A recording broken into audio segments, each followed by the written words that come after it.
Welcome to RGB, your weekly podcast where we discuss the latest technology news, rumors, product reviews, and we put it all in layman terms. This is episode number 16. My name is Alexandre Valliere-Lagacé, and I'm joined by my co-host, Tyler Menard. This week, we discuss gatekeeping, vulnerabilities, and possibly the best iPhone rumor to date.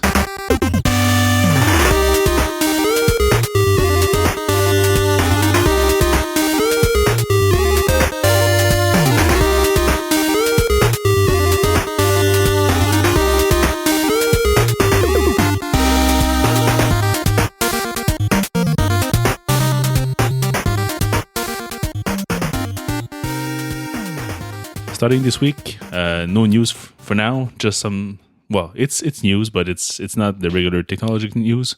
It's basically some dude who went to Las Vegas to the little white chapel, where lovers usually get married like in half an hour, and bada bing bada boom, it's finished. This time, this guy did not bring his wife to be, or his girlfriend, or his cousin. He brought his iPhone, so he married his iPhone.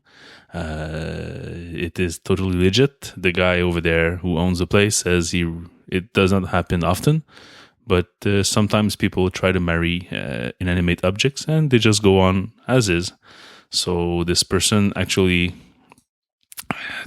has his beloved wife. I think it's an iPhone 6S if I'm not wrong. I'm guessing it's probably not his first iPhone. So what happens next year? A divorce? And this is in the chapel you see in all the movies, and it's a popular place there from Hangover, and everybody goes there in the movies. Yeah, every movie from the 80s, 90s, and 2000s is always having a little stop to this little chapel. And it's like the movie Her.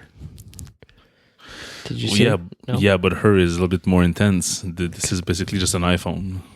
Well, yeah, it's useful, but it's not. There's no personality except the little puns that Siri makes once in a while.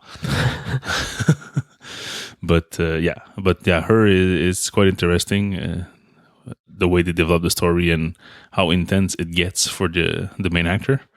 So yeah, but this is just stupid in my opinion. Yeah, because objects.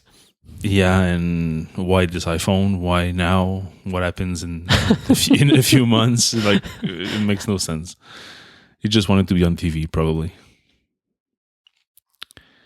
Now, the first news of the day. There are rumors that Tidal would be probably purchased by Apple. Apple bought Beats a few years ago, mainly for the talent in the company and the line of headphones and earbuds, but now Tidal, it's a uncompressed music service. Think of it as iTunes, but with much bigger files and of course exclusive content. I think it was backed by a few artists, like Jay-Z is one of the owners, but there's also a few other artists that are exclusively launching their music on this platform, but it's not going very well, I think. Isn't it just a streaming platform like not Shopify? Just streaming like Shopify, yes. No, not Shopify. Pandora? No, Spotify. Yeah, like Spotify. They like Apple Music for streaming like you have right now. Yeah, so Jay-Z acquired Tidal last year because I remember that at one point Tidal had problems getting new users and having some good content. So Jay-Z acquired it last year and he gave other performers a stake in the company so that this way it could grow into something better with some better content. 1 year later, if there are rumors of talks between Tidal and Apple, maybe it's not going so well, or maybe it's going so bad that Apple could probably snatch it for not so much money. And I'm guessing they'd buy this just for the exclusive content, and that's pretty much it. Yeah, that's probably it. Apple is trying to do a lot more original content, so this would be one way to get some easily. If it all depends if the artists are interesting and if Apple sees some value in that. Right. Apparently it's only it's a fake, and that's what they're saying now. Yeah, well, there's was probably some talks, but not necessarily like anything signed or anything like concrete. It's probably just like, hey, if we talk acquisition, what do you think? And just throw some ideas in the air. It's just rumors because it's rumor season, Yeah, also could be just that. right? So instead of talking about that headphone jack like we've done the last couple of weeks, this time we have something totally different and, in my opinion, much more interesting. The home button, the iconic little button in the front that we've had on our device since the first iPhone, could be disappearing and could not be a button anymore, but actually more of a region that is sensible to pressure. Think of it as the magic touch. trackpad, or force touch. Just basically like the latest MacBook Pro's touch trackpad, where you actually press, but nothing is actually moving. You're just feeling like a some kind of feedback that mimics the movement. This could probably be the same thing. The button would be flush with the rest of the glass, but you could probably feel some little feedback when you press it. So one less movable part, probably the one that breaks the most, I'm guessing. Personally, I've changed a couple of those in the past, and mainly iPhone 3G, 3GS, and 4. I think they were particularly bad on the iPhone 4. I remember everybody getting them changed. Yeah, but even now, my wife's iPhone, the feeling and the sound is different. I don't like it. So Yeah, they all sound different from even on the same devices. oh yeah, okay, Yeah, so it's probably like different manufacturers. probably, yeah. Okay, because I was thinking maybe it's weak or something and it could break. No, because yeah. we have two iPhone 6s here and we got them exactly on the same date and they feel different. Okay. Mine is mushier and the other one's more newer, if you want. Okay. So it's, yeah, like you said, one less movable part. The other big one for me, I guess, is the sleep wake button that we have to change, but they're pretty solid on the iPhone 6 for me, at least. Yeah. No, since the iPhone 4, I haven't had any problems really. So And I think because of Touch ID too, we use the home button more now than the sleep wake, maybe. yes, but especially now with the new iOS 10 beta, since you have to press again, I've been working with my iPhone 6s and the Touch ID 2 just by touching the button instead of pressing it for the last couple of months. So I was happy because for me it was one less way to break the button if I was using it like, let's say, 10 times less. But now it seems that they're bringing this back and you have to click the button to unlock. Yeah, let's hope that changes because you also have the raise to show now, so you wouldn't even have to press any buttons if you could just lay your finger over the home button to unlock. Yes. The last beta also had an accessibility setting, which was I think it's touch to unlock. So that could be it. It's not working right now, but hopefully this is something we'll be able to toggle in the options. So while we talk about rumors, and I didn't want to talk about the headphone jacks, there we have something about the headphone jacks. Yep. We actually saw some pair of white iPhone earbuds with a lightning cable instead of being a regular 3.5 millimeters jack. So yeah, This could be anybody. So again, it's just rumors. yeah, it seems so sketchy, so badly constructed. Like there's two pictures. One shows the headphones with the jack intact, and the other one shows the headphones with the plastic ripped from the lightning connector. But the way the plastic looks, it looks like it's badly molded. So it's probably just a fake made by somebody who wanted to see if they could like wire the headphones to the jack and maybe try on the phone, see if it reacts. I wouldn't put too much hope in that. If you want my opinion on that, I'm currently writing a post for Hipster Pixel about this because I'm pretty tired about all these rumors of the headphone jacks going away, being replaced by the Lightning. And if you just want the gist of it, for me, it's Bluetooth or nothing. So there will be nothing that's going to be replacing the headphone jacks except Bluetooth headphones. More on this post, which will be up in a couple of days. And we can all just stop talking about the headphone jack and wait till September. Yeah, well, I wished, but I'm sure we're going to hear a lot more rumors, a few more spy shots, and here and that, especially that we now have like a kit that is released for made for iPhone programs that is actually like a little device that you can put in your headphones to do the bridge between the lightning and the audio earbuds. So there's even something in the works officially that is available for manufacturers to incorporate in their headphones. So yes, it will probably be possible, but it's not going to be the main way. For me, the main way will probably be the Bluetooth. We will see in September. That's what I have to say about that. We'll probably see something before that. I'm thinking that we're going to find some stuff in the latest, the last betas before the release or something else, but we'll see. The people at Apple must be just biting their teeth or biting their tongue, I think we say, or whatever the expression is, because the phones are being produced now, or at least the design is certainly finalized and everything is done. So there's nothing they can do. Imagine there's a big party going on and you're the only one that knows like the actual surprise of the night, and you have to keep your mouth shut. Don't tell any of your friends. That would be very hard to do. Yeah, I know. Imagine if you know, and you see people speculating all the time, and well, it's going to be like this, it's going to be like this, and you're like, no, it's going to be, I know how it's going to be. Yeah, I just hope that every week, like, they get together with a coffee and to just talk about the latest stupid rumors that makes no sense at all. Yeah, and then I'm sure he has it, he got it, he's on it, and yeah, exactly. One thing that is on a rumor that is final is the famous Thunderbolt display. It's now being officially retired, if I must say.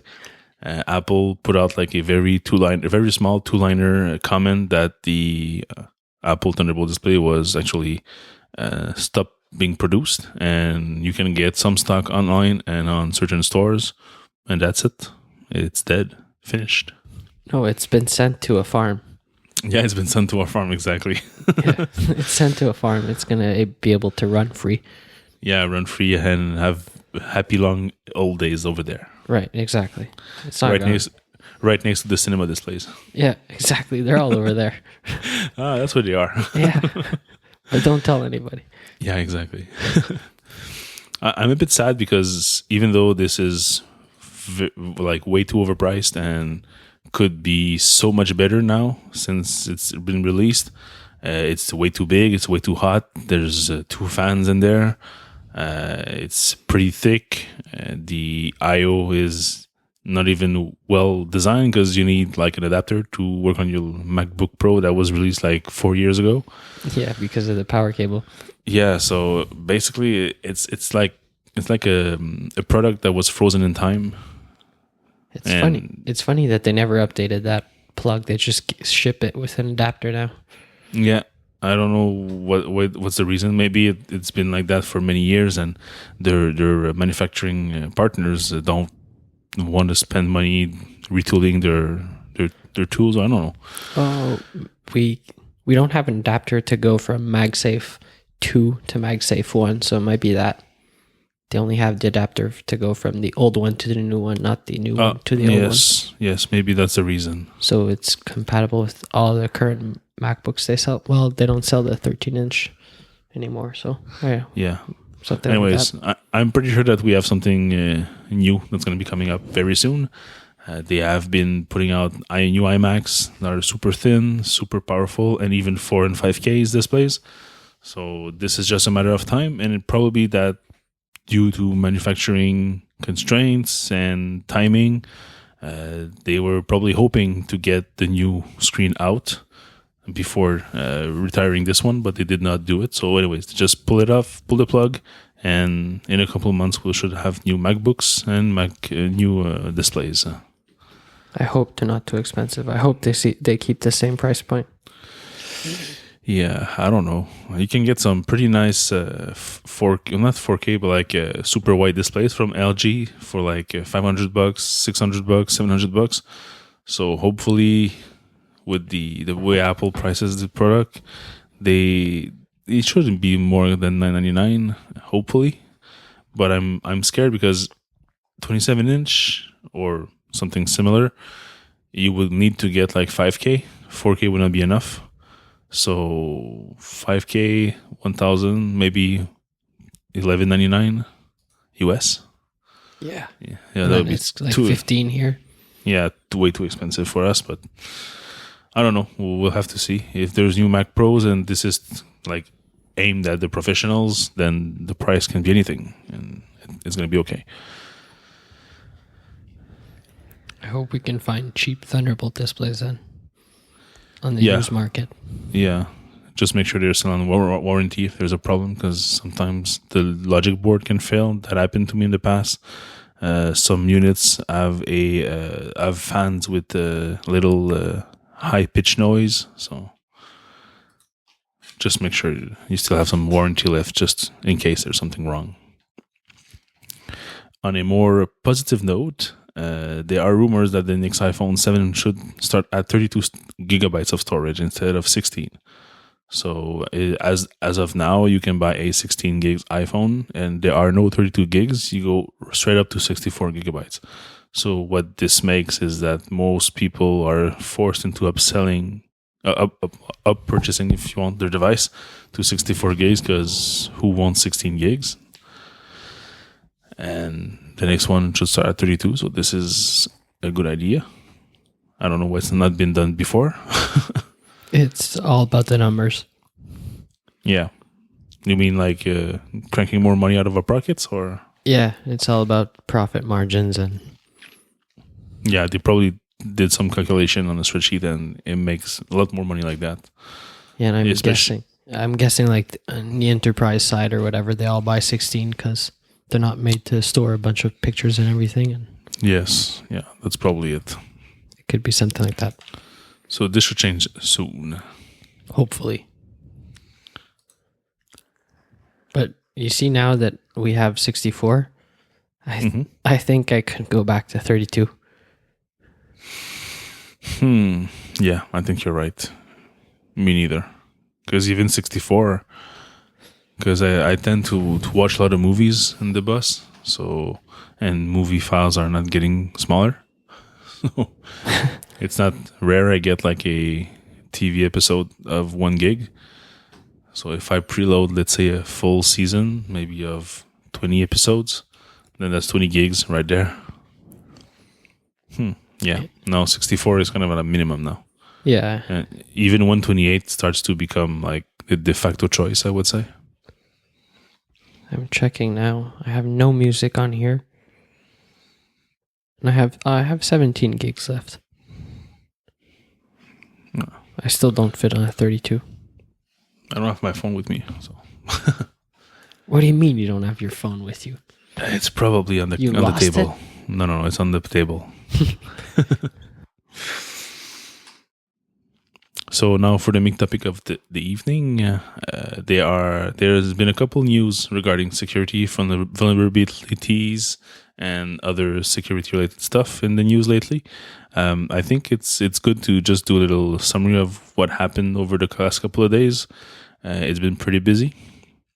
First thing that happened last week was Google found a vulnerability in Symantec and Norton that basically like disables 17 enterprise products and 8 consumer products.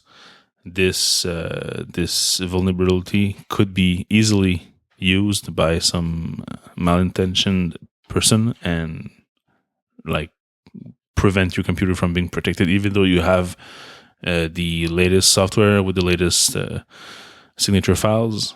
It can be like shut down completely. So what's so special about this vulnerability is that it's not just that the software is easily compromised. It's also that just by receiving the file by email, not even opening the .exe or the .dmg file, just receiving the file kickstarts your antivirus software to automatically scan it. And at this moment, the compromised Symantec or Norton product can actually execute the received code from that file. So without basically zero intervention from a user, the virus can spread like that. So it's pretty bad. This was reported to them a couple of months ago. So hopefully, now that we hear about it, it's probably already fixed. Just make sure that if you use any of Symantec or Norton products, be it at home or at work, that you have the latest version, your updates are done, and your definitions file are up to date. Yeah, it's pretty scary because you could just send it to a whole mailing list of a company and basically compromise the whole company. Yes, I worked for a company that I will not disclose the name here, where it actually happened. That old trick that you send a business-looking file to somebody opens it, and then it sends it all back to all of his address book. And it wasn't the president, but I think it was one of the BBs actually opened the email, opened the file, infected his own computer, and then if the VP sends you a file, of course you're going to open it. Huh? Most of people don't think twice about that. So then from his address book, all the hierarchy was infected, and they actually basically shut down the whole network. So for 2 days, we had no internet connection. I was working from their offices and using my personal phone to get some internet. So this was quite heavy. I don't know if it was the result of this, but that person lost his job a few weeks later. So it probably did not help if that was not the only problem he had. But it's just icing on the cake. Yeah, exactly. I know. I think we had the same problem at another company we worked at. There was just these chain emails going around, and then you get emails from IT saying, "Do not open emails coming from this and this person. It was a mistake," and people just keep forwarding and replying to all. Yeah, and oftentimes only a couple computers get hacked. But in this case, where I worked, I don't know if it was people were dumb or whatever, but everybody was opening email. Everybody. It's when you're getting one email that says, "Hey, here's the file you requested," blah, blah, blah. Okay, it's the virus, it's the scam, and you just ignore it. But when you're receiving one every minute for a whole hour, does this mean that 60% opened the email? So I'm getting the damn file again 60 times. And then the hour after that, it was another 200. I was my God, it makes no sense. So I don't know which actual virus this was, but it was quite heavy in the company. And I heard that they had 35 computers they had to destroy because they were thinking that it was deep-rooted in the systems. So they replaced computers, they fired some VP. So it was an expensive mistake. Yeah, it's very expensive. Something closer to us, there's also another vulnerability that came out this week. It's actually, when you install an app and either the developer did not know that he was using a third party which was infected, or somebody compromised his DMG file on the way to servers. Well, you could install something called what is it called? EasyDoc which is a document converter that converts free Office and simple stats files to Microsoft Office by just drag and drop it in this window. So this app was available on Mac Update, and it was removed July 5. But you can still find it on a bunch of other mirror sites that are usually just getting all the files from Mac Update and then redistributing them. So it's simple DMG file. You install it, everything looks fine. But what this actually does is, instead of just sending your data to a remote server, this one is actually pretty wise. It creates a hidden Tor service. So basically, it opens a connection to a remote server, but this remote server is anonymized, so you don't know where it's going. The channel is encrypted, and it goes from node to node, so that you cannot find the end point of this this connection. So basically, it can do anything to your computer after that, because it kind of grants your system access to that third party. So basically, they can open your webcams, see what you're doing. They can manage your file, execute commands. They can run scripts, anything. If you have database on your system, it's going to read them and send the data. So it's pretty bad.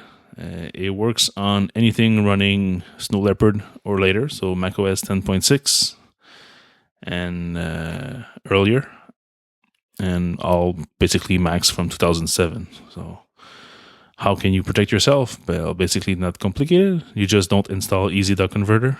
If you were using that, you're probably safe right now, because I think Apple updated its XProtect anti-malware system to block it. But if you're not sure, just reboot your computer right away. That's when XProtect is run, when you restart your computer. So hopefully you can be protected. If you never installed Easy.Converter, well, no problem for you. That's just another problem we have this week. If you want to play it safe, you can do like Mark Zuckerberg and put black tape over your camera and put black tape over your microphone on the side of your Yes, but you cannot computer. put black tape on your database. I don't know. That's a little bit harder. A little bit harder. Do you know what EasyDoc is? Actually, it just converts file from one file type to Office documents. So I guess some kind of document and some kind of spreadsheet. Okay, some businessy stuff. stuff. But I've never heard of those. So it's like free Me Office. neither. I've never heard of free Office.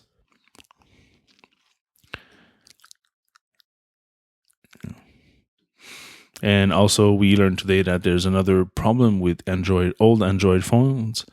There's about 10 million handsets on the worldwide that are infected, and about 286,000 in the US. These are older phones that are actually infected with a malware called Hummingbird or Shidun Hummingbird. Basically, what this does is it not just infects your system, but it also roots your system. So let's say you have an Android device from your local cell phone provider.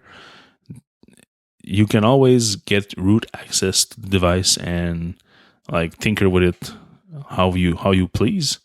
For that, you'll usually install a rootkit that gives you access to the core functionality of the device.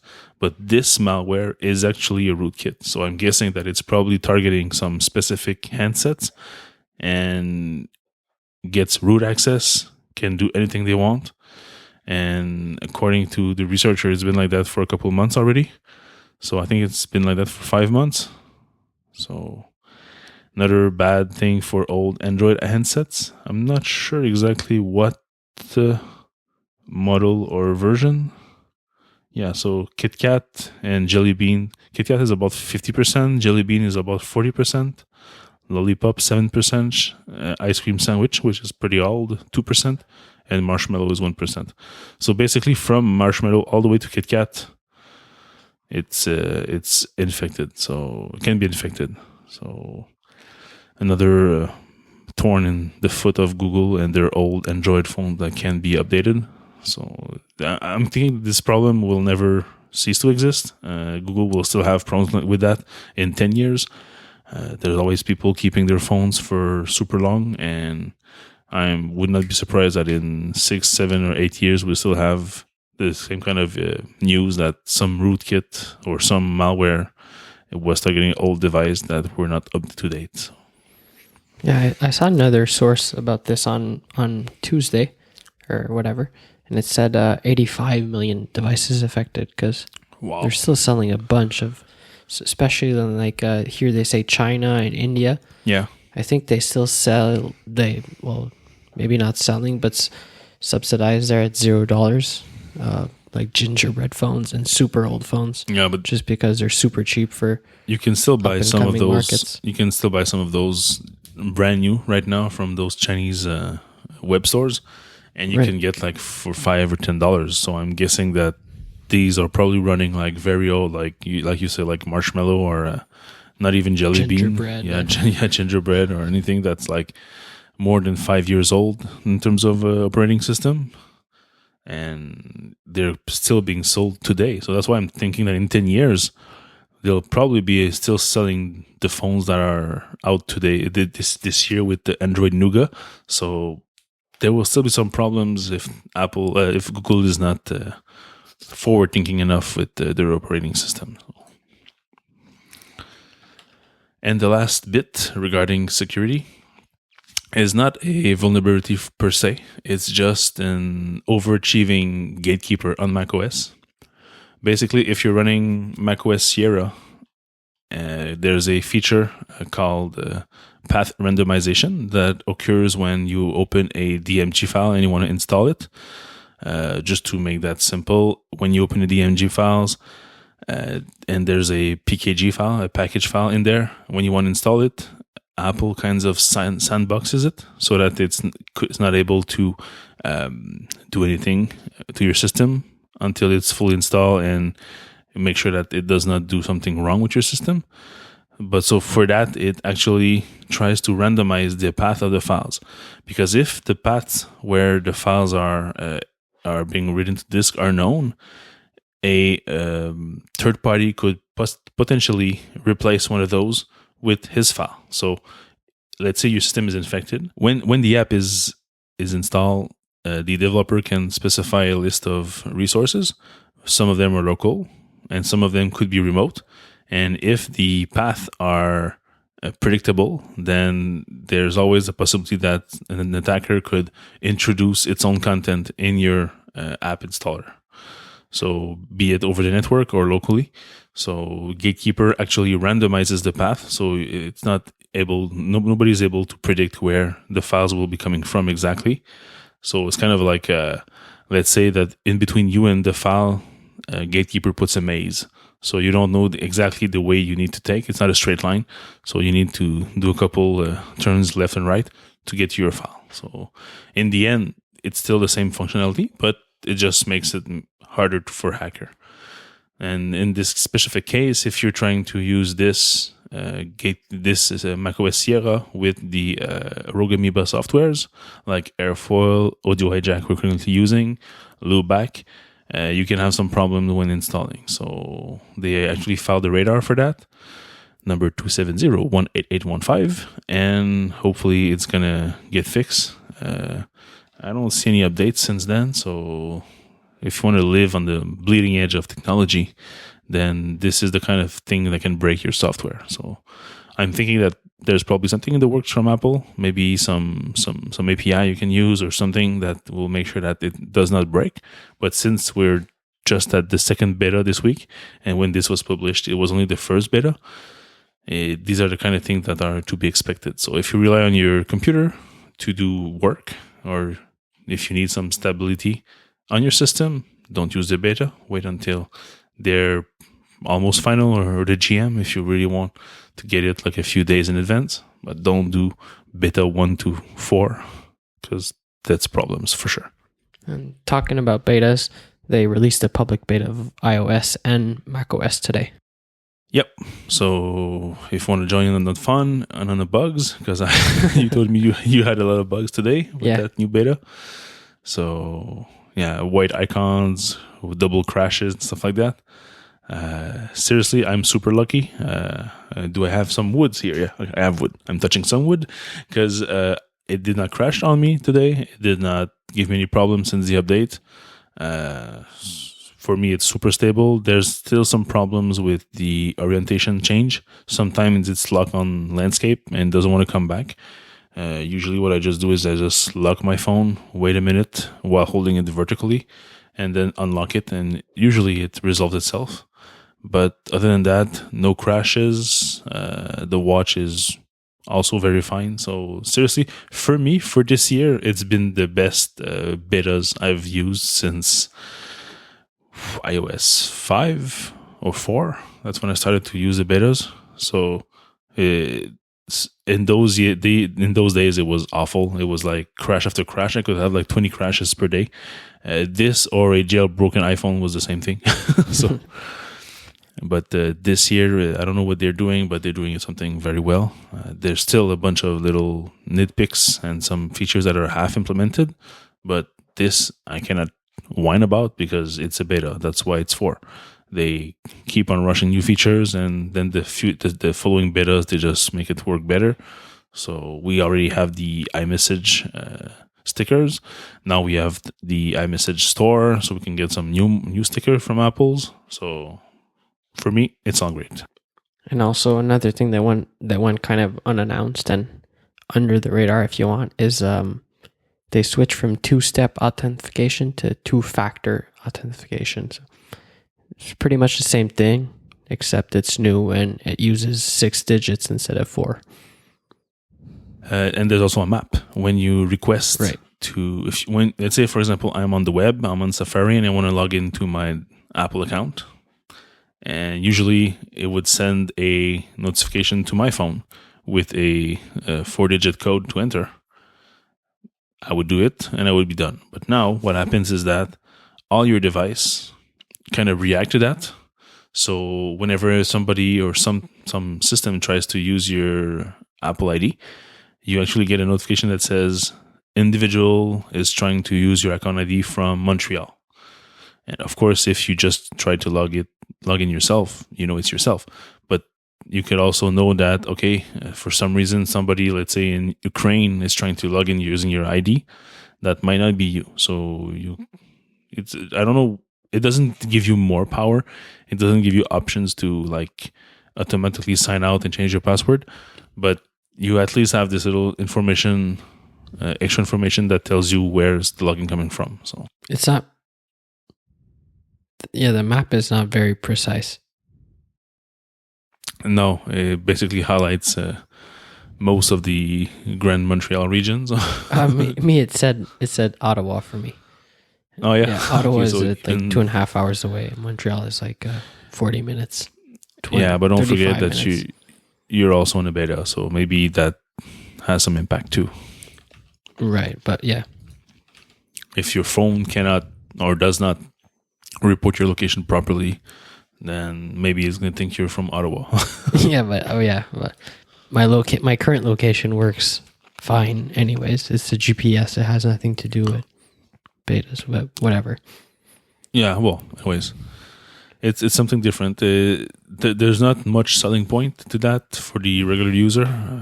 I did the switch today, and now it gave me one of those famous Apple message that some of my old device will not be able to log in. I need to add the 6 digits after my password. Okay, but which devices? Yeah, they're not listed. They're not listed, so I'm guessing maybe my old iPad 2, because it's not on iOS 9. And it's kind of a pain to do also, because you have to all your computers and devices, they give you a prompt to re-enter your password, and you have to go through all the process again. Yeah, it was kind of a pain on the Apple TV. I don't know if you've opened it yet. Oh shit, no. Yeah, yeah. It's one. Okay. It's another one. You just want to watch a movie, and then you open the thing and it's bugging you for your password. Good thing we can enter a password using the remote now. The remote app. Yep. Sorry.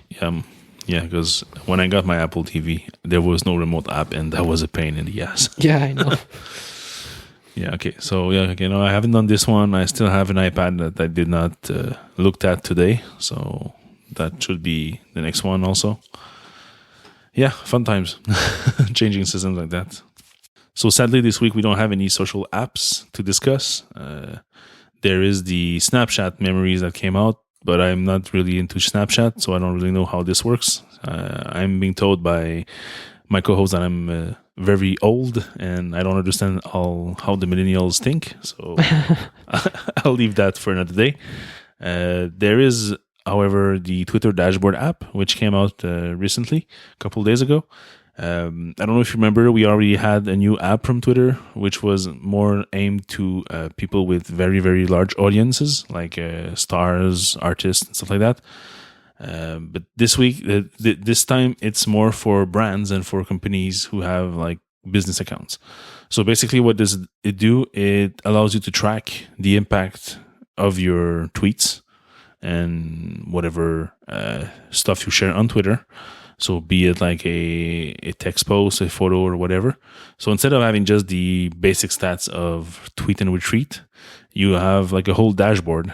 So you can actually tweet whenever the time is right. So it's the scheduler at the same time as you can engage with your customers with this Twitter app. So it gives you a tool to better follow discussions, to better follow your tweets and their impact. You can also get ideas of what's happening whenever they're mentioning your brand, not just by using a specific hashtag or at mentioning you, but it also does search. From what I can read, so you can better handle if you have if a customer have problems or if there's an issue with your service or whatever. So basically, just one more tool that is very similar to Twitter. To the Twitter app, but that has another objective totally. So this app is already available on iOS. Is it also on Android? I think it only mentions iOS. So yeah, iOS at least for now. And as usual with Twitter stuff, it's in beta and it's only in the US for now. So they mentioned US-based businesses today, so I'm not sure if you can just switch your phone to US to get the app and then use it, or if you really need your business to be registered with Twitter and then they're going to check your address or something. But anyways, something that still tells us that Twitter is still alive and does some new development, hopefully new features that are for everybody and not just for brands or famous people. So Yeah, let's keep our... Talking about switching the App Store to the US Store to download stuff, I tried doing that today. I used to do it all the time when we had stuff like this. And there's a new warning saying if you switch stores, all your subscriptions will be canceled. So I kind of chickened out. Wow. Okay, that is it's new. Something. Because I wanted to install, there's a new Pokemon Go app. I don't know if you saw. Yeah, I saw it go by, but as you know, I'm too old for Pokemon either. So really, come on. It came out just after my time. So okay, no. So I wanted to see the app because it was going. Everybody's talking about it, whatever. And I got that. So that was a new thing. I don't know if they want to stop people from switching stores to get apps that are not supposed to be available in Canada, or or maybe they just change the way that they set up your Apple ID and your subscription and everything, and it's probably linked to the store and not just like some global ID. So it can be anything. Yeah, because for the longest time I used to live in Arizona. Oh yeah. Yeah, to get all my stuff. That's cool. I was in Beverly Hills. Yeah. 90210. You were living the big life. Oh yeah. Okay, no. Yeah, it's a red warning saying changing your country or region will turn off any automatically renewing subscriptions. Oh, geez. Okay. So I thought the only one I thought about was iCloud, my iCloud subscription for the Drive thing or storage. Yeah, if you have, so I didn't want to start playing with that. If your account on Spotify is also purchased via the in-app purchases, this one would be canceled too. Apple Music, if you use it. Yeah, probably also magazines. Are there still magazines, or they're dead? They're dead, the magazines. Huh? That's it for this week. There's no more social apps, no more special apps this week. So if you want to find the show notes, you can find the show notes at hipsterpixel.co/RGB/16. If you have some feedback, if you want to give us a few stars on iTunes, preferably 5, you can go ahead. It'll be our pleasure. You can contact us on RGB Podcast on Twitter, or you can use the hashtag RGB Podcast. I'm Valliere on Twitter, VALLIERES, and you. And I'm Tyler Menard, TYLERMENARE. All right, so that's it for this week. Have a nice week. Have a nice week.